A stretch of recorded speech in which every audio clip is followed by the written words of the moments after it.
Salut tout le monde, on se retrouve pour la nouvelle vidéo dans laquelle je vais vous parler de notre tournoi actuel.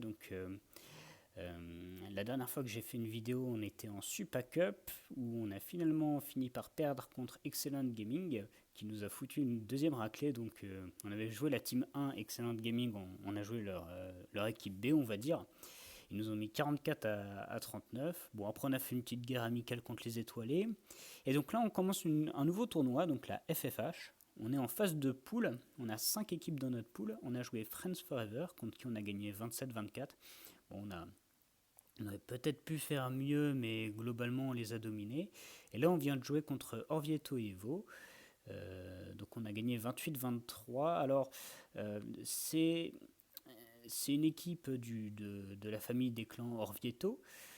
Mais bon, c'est pas forcément leur équipe principale, hein. Je crois que la plupart de leurs joueurs commencent à faire des tournois, dans l'équipe Orvieto Evo en tout cas. Et donc, la famille Orvieto a inscrit une autre équipe à la compétition avec peut-être leurs joueurs les plus chevronnés, on va dire. Voilà.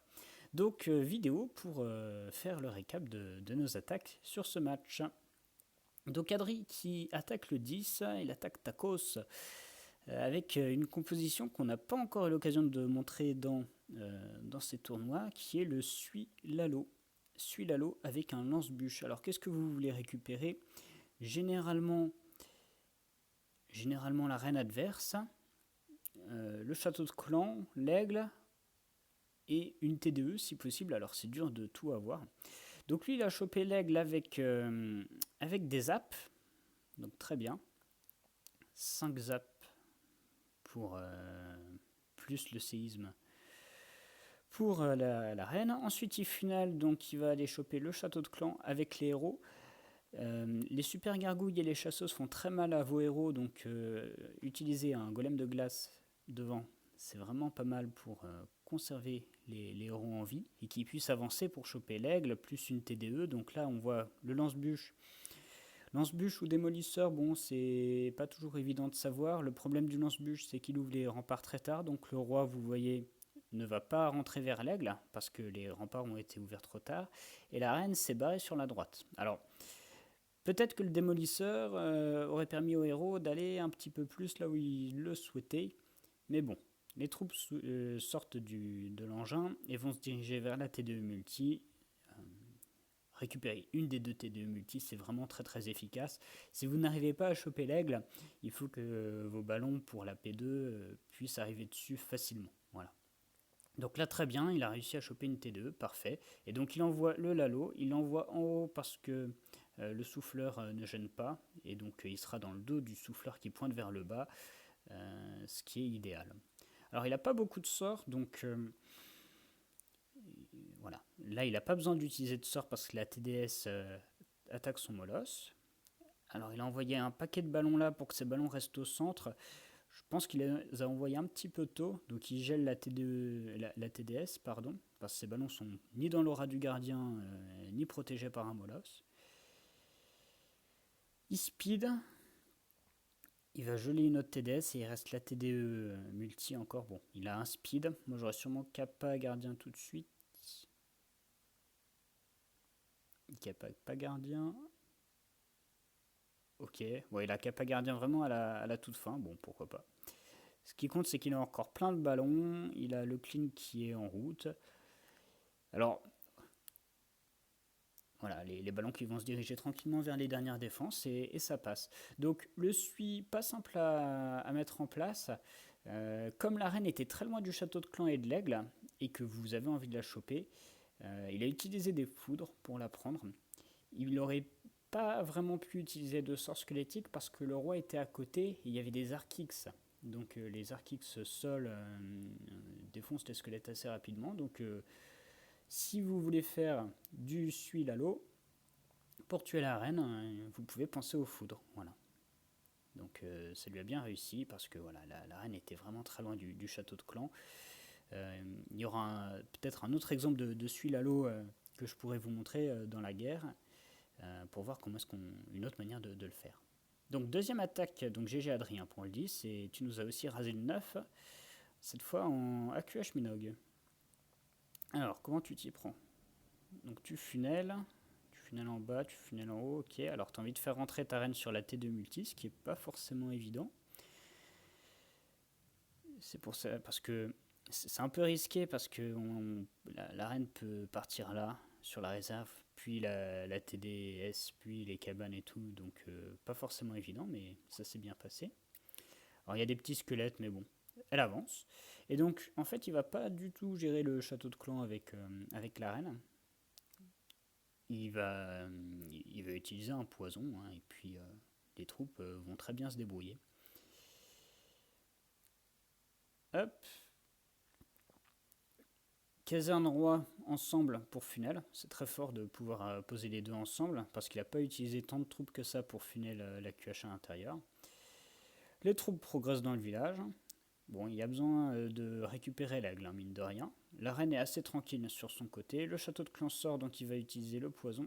Il y a une chasseuse qui se sépare par contre, qui va taper la reine, mais bon, la reine va réussir à la gérer assez facilement.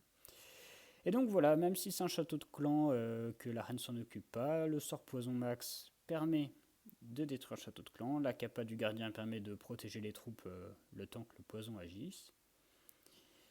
Et c'est un trick qui passe assez large, hein. Il a plus de sort, mais les troupes ont suffisamment de vie encore. Et puis la reine sur le côté droit s'occupe de finir de détruire le village. Voilà. Donc il a encore plein de troupes, c'est assez large. Il suffisait de faire entrer un AQH. Bon, il y avait plein d'autres compos qui étaient possibles. C'est ça que tu as choisi. AQH Minox, ça fonctionne bien. Voilà.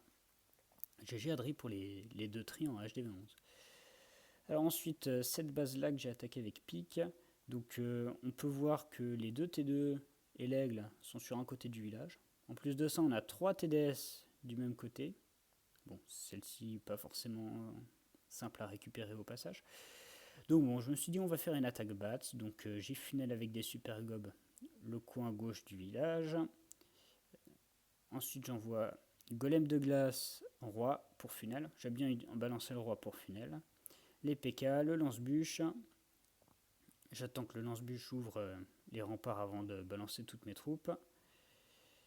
Là vous voyez, les PK ont commencé à tourner parce qu'il n'y avait plus de défense.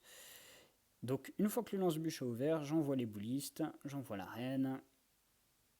Et puis quand le château de clan va sortir, j'enverrai mon sort rage et le poison. Voilà. Donc j'ai pris un autre PK dans mon lance-bûche. Kappa parce que les troupes du château de clan tapent.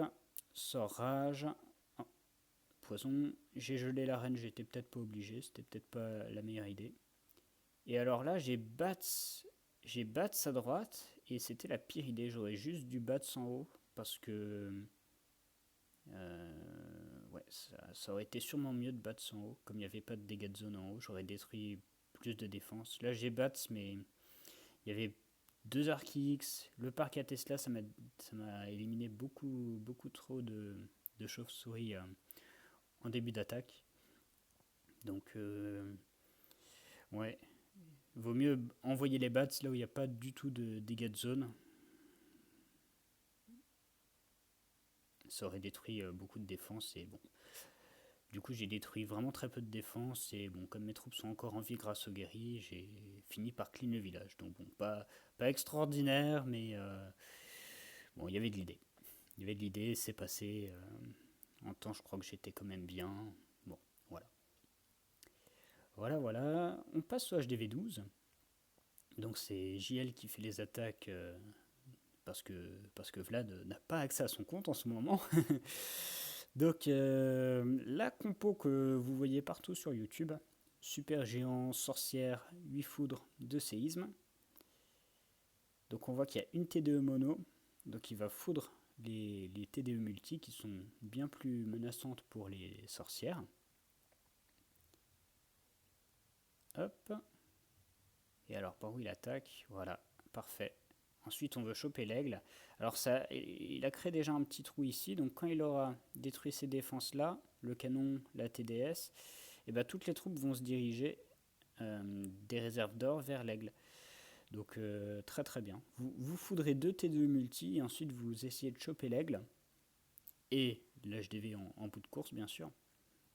Donc il a quelques troupes qui vont tourner vers la droite, mais rien de trop vilain. Il en a plein qui vont au centre. Les bûchettes qui font voler les chasseuses, donc c'est parfait.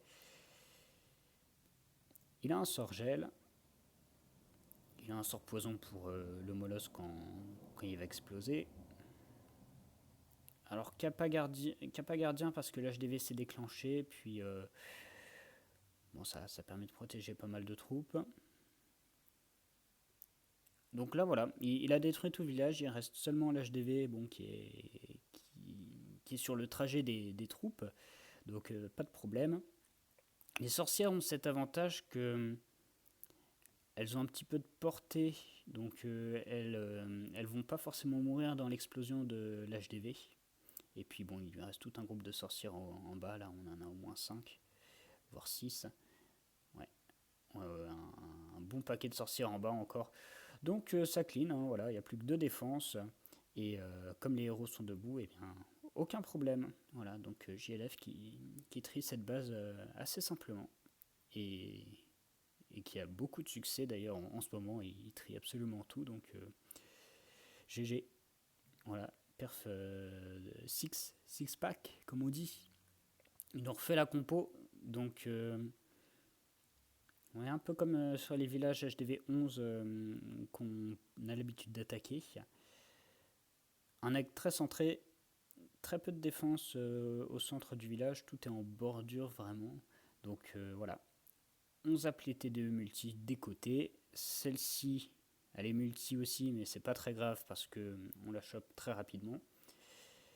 On fait rentrer les héros derrière le lance-bûche. On essaye de choper l'aigle.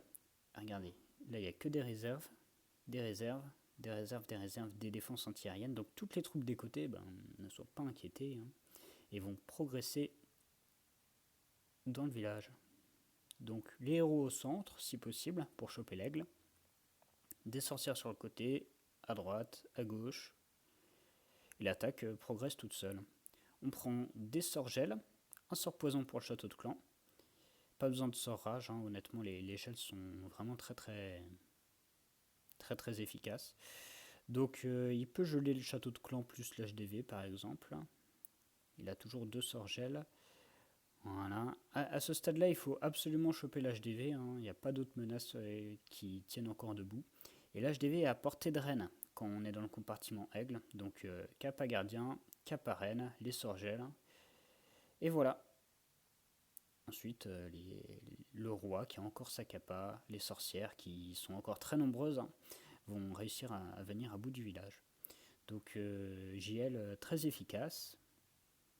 Tourbi en fin d'attaque, très efficace, et 2 triages DV12 avec cette compo qui fonctionne très bien.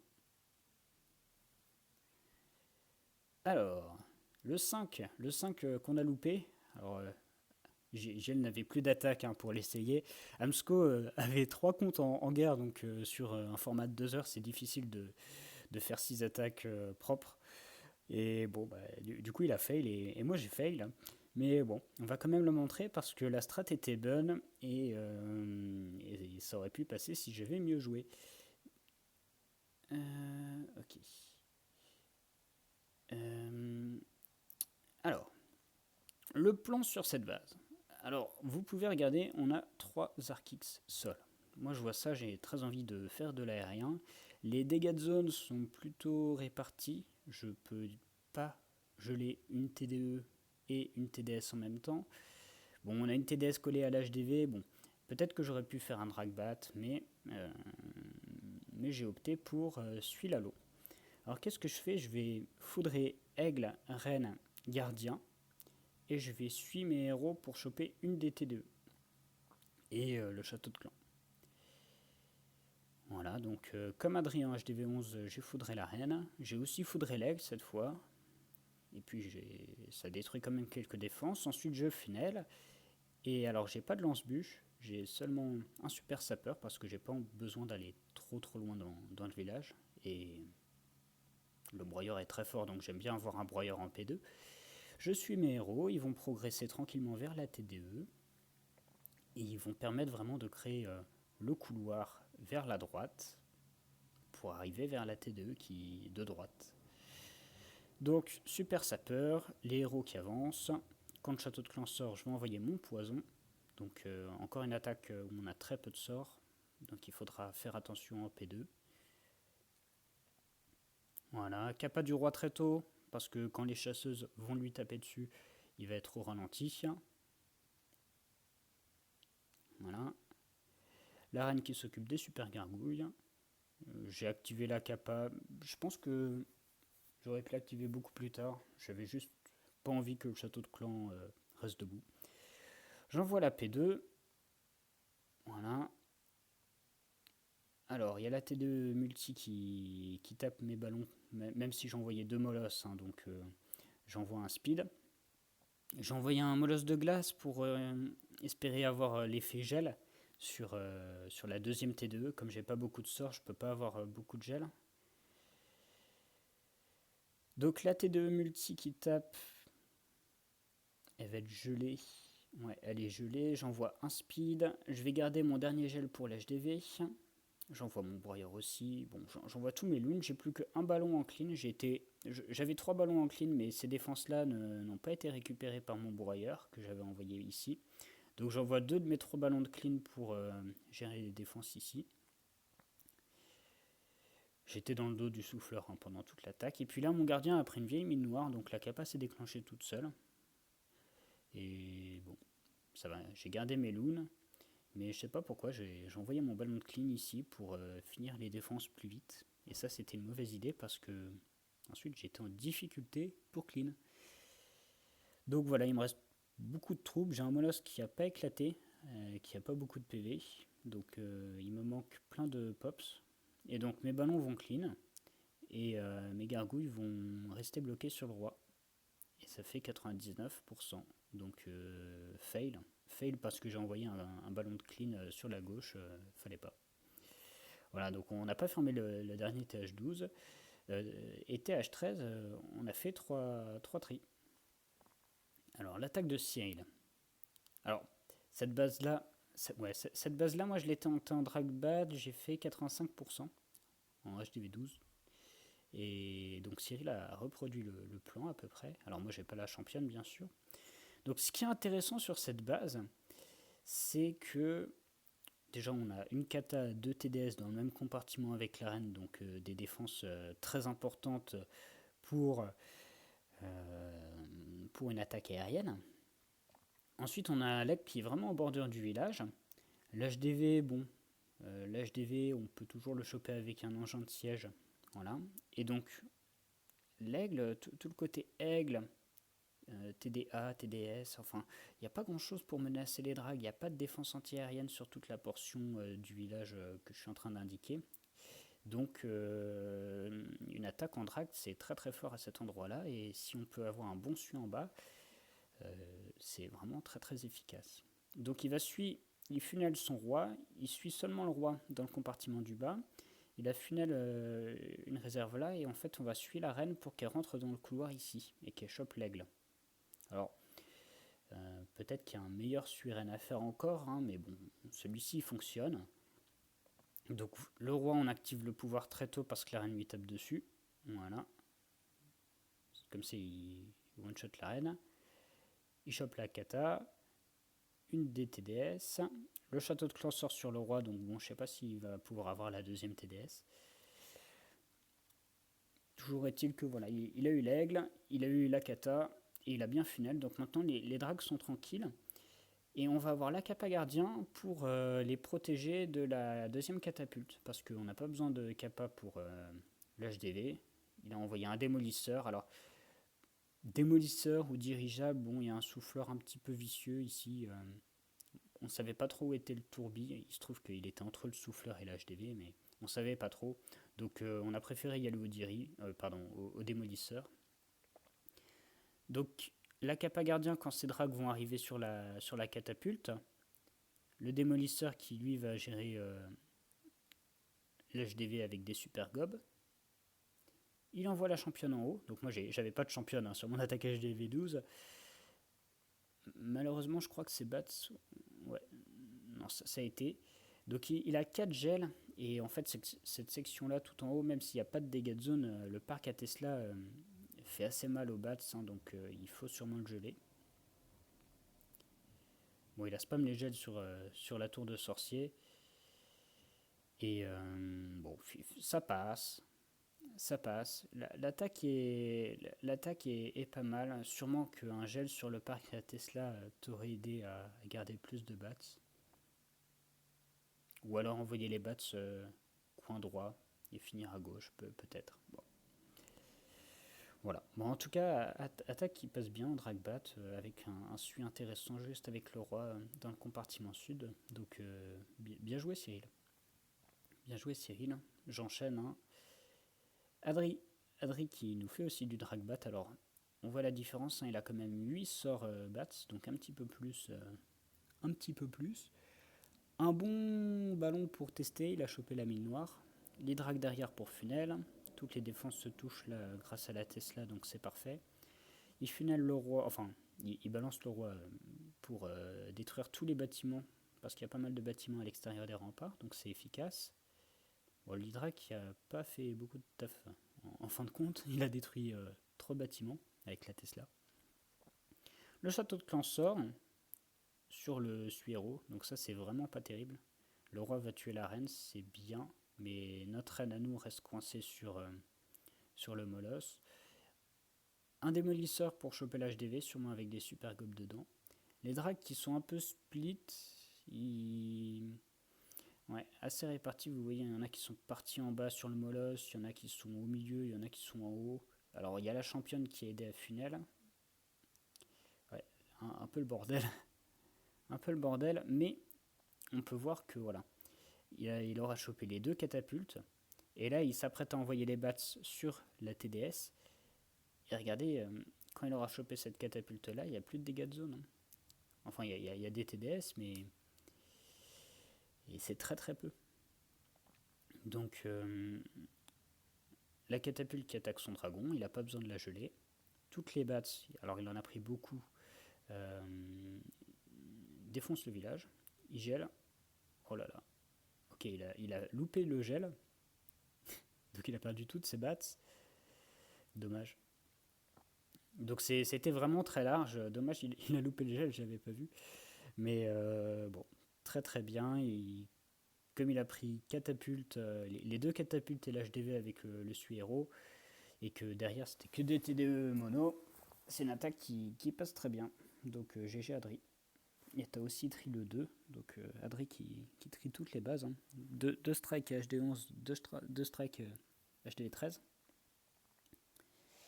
Drag bat encore, 8 bats. Sûrement que moi je devrais prendre un peu moins de gel et un peu plus de bats. J'aurais peut-être plus de réussite dans mes attaques. Donc cette fois dirigeable pour l'HDV, parce qu'il y a un héros, donc le démolisseur se ferait détruire avant. Les super gobs qui déclenchent tous les squelettes de la base, bon, pas de bol. Mais c'est des squelettes qu'on n'aura pas à taper en aérien, bon, c'est déjà ça. Le sorcier qui va les taper d'un coup, ouais. Suero d'un côté, Yeti sorcier pour funnel de l'autre côté. Les drags au milieu, donc bon, ils sont un peu étalés aussi, mais ça va. Et avec les drags, on essaie de choper une catapulte déjà qui est tombée, l'aigle, la deuxième catapulte. Sur l'arrière du village, c'est des TDE mono, et il y a des TDS, mais elles tapent jamais en même temps. Donc ça se fait bien. En plus de ça, là, la TDE multi et la TDS sont collées. Donc très bien. Donc ouais, Adri cible l'HDV avec son dirigeable. Il prend 2 katas à l'aigle avec les dragons, grâce à un bon héros pour funnel. Et puis derrière, voilà, quand c'est TDE mono, et bah, avec ses 8 sorts bats et 3 sorts gel, ça passe très bien. Un seul sort rage pour les dragons, ça suffit bien souvent et ça vous permet d'avoir beaucoup de sorts derrière. Donc attaque là qui passe très large parce qu'il n'a pas fail les sorts gel.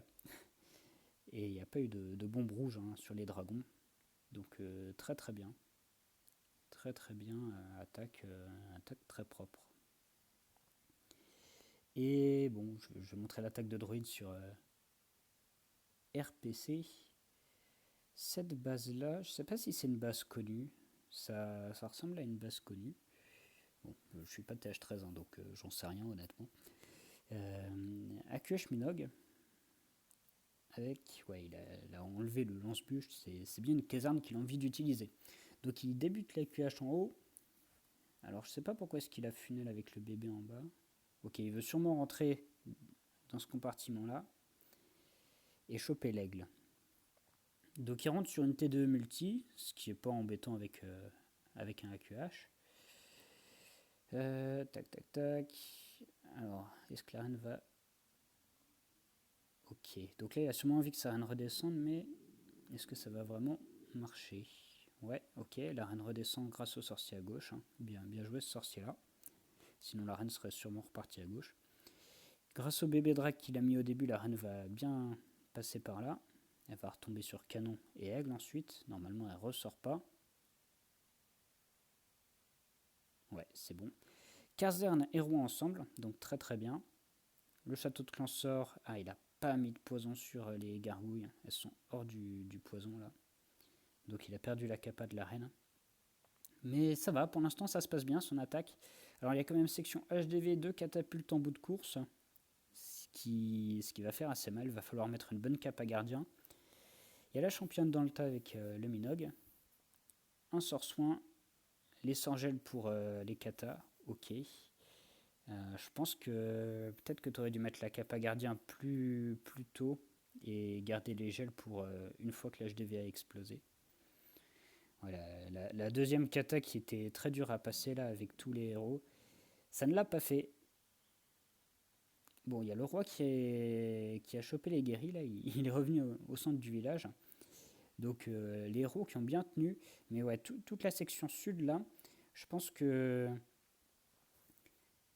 comme tu perds la capa gardien une fois que l'HDV explose, il ne faut pas hésiter à la balancer très tôt et garder tes gels une fois que l'HDV a explosé pour geler à nouveau cette catapulte et les héros. La section HDV kata plus héros, c'est vraiment très dur à passer en Minogue, j'ai l'impression, donc ouais, peut-être capato et gel ensuite.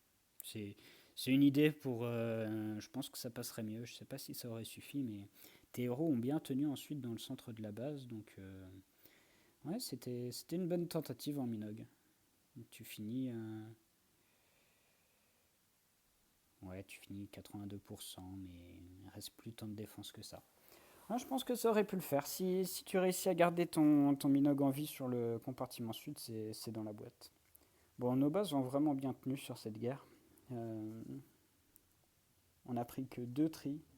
Non, pardon, 3 tris, je dis des bêtises. Un en HDV11, un en 12 et un en 13. Donc, bon, c'est.